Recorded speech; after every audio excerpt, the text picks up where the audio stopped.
The world ample capacity to enlarge concessional financing for developing countries. The forthcoming IDA replenishment should be enlarged to $60 billion.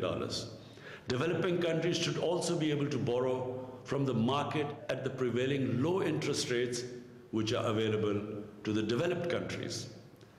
The Liquidity and Sustainability Facility proposed by the Economic Commission for Africa could be one of the ways to achieve this.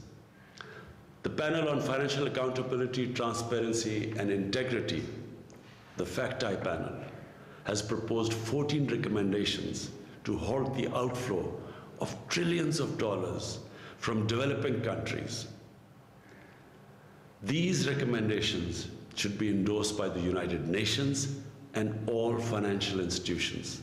The stolen assets of developing countries must be returned immediately and, more importantly, unconditionally.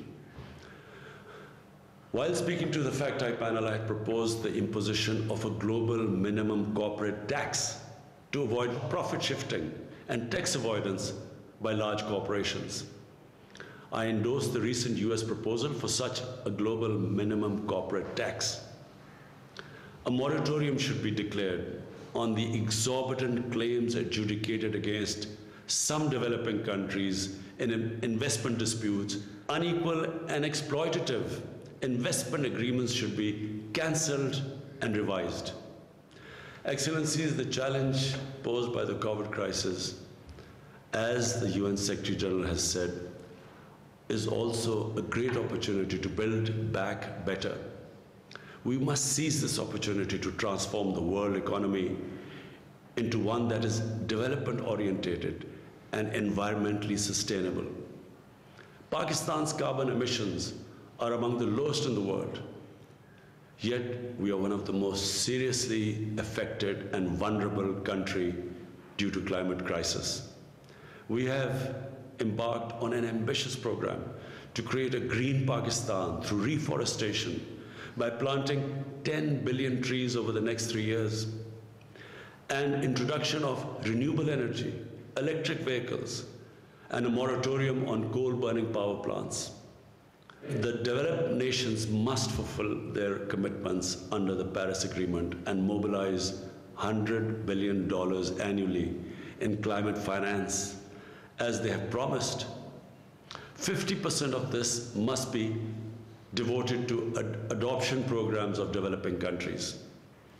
The United Nations is well placed to take the lead in formulating and coordinating the implementation of a plan to make the transition to a green global economy.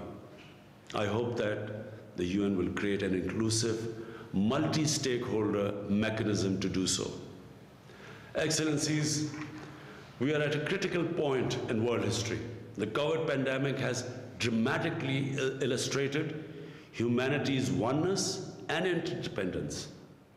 We must disavow power rivalries and geopolitical competition. We must opt for unconditional international cooperation. Together we must construct a new peaceful, equitable and sustainable. वज़ीर आज़म Imran Khan economic and social council forum से खिताब कर रहे थे और वज़ीर आज़म ने कहा कि तरक्की पजीर मुल्कों के लिए फौरी तौर पर हंगामी मालियाती रिलीफ फराहम किया जाए। IMF और आलमी बैंक तरक्की पजीर मुल्कों के लिए मुनासिब फंड्स रखते हैं। इमरान खान ने कहा कि पाकिस्तान कोरोना की तीसरी लहर का सामना कर रहा है।